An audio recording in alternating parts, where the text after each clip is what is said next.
OpenAI just released their brand new privacy policy. Here are the things that you actually need to know. First, the big one, training on your data. Now, it could do this before, but by default, everything that you type into ChatGPT can be used to train OpenAI's future models. Your prompts, your uploads, your files, your code, all of it. Now, you can turn this off. So you can go to settings, then data controls, and then toggle off improve the model. But it is on by default. So if you've never touched that setting, your conversations have been feeding the machine. And here's the most important distinction for business owners. If you use the API, your data is not used for training by default. That's a completely different agreement. So if you're building anything with sensitive or proprietary data, the API is 100% the way to go. Next thing we got to learn about is ads have arrived. So this is brand new. The updated policy introduces advertising for free and Go tier users. OpenAI is now collecting data from advertisers and ad partners to personalize the ads that you see and measure how well those ads perform.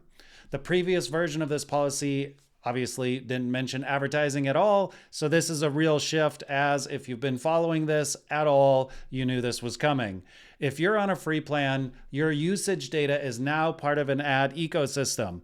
There are controls in your account settings, but again, you got to know where to look for them. New data collection is next up. The updated policy, it covers a bunch of new products. They're now collecting data from the Atlas browser, the Sora video and character uploads, and from your device contacts if you connect with them. So that's a little scary. And here's the catch with the contacts. If you connect your address book, OpenAI uploads your contacts information and will notify you when they sign up. That means non-users' data is also being collected too. So something to think about.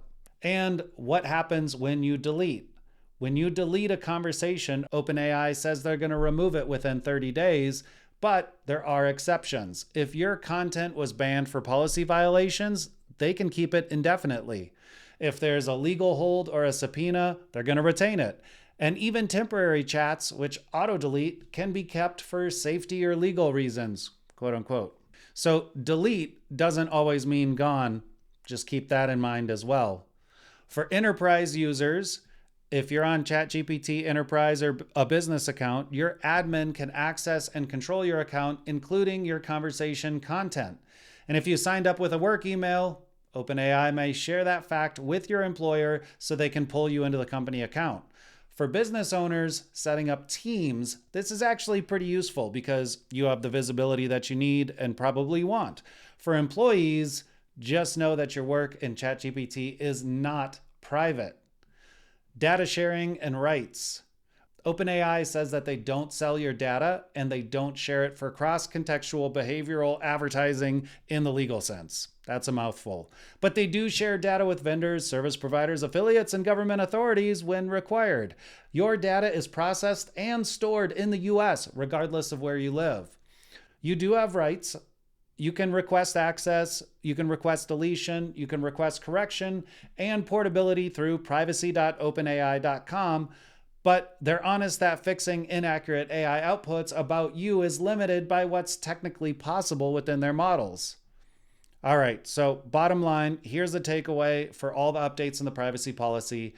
If you're a business owner using OpenAI with anything sensitive or proprietary, use the API, not the ChatGPT consumer version.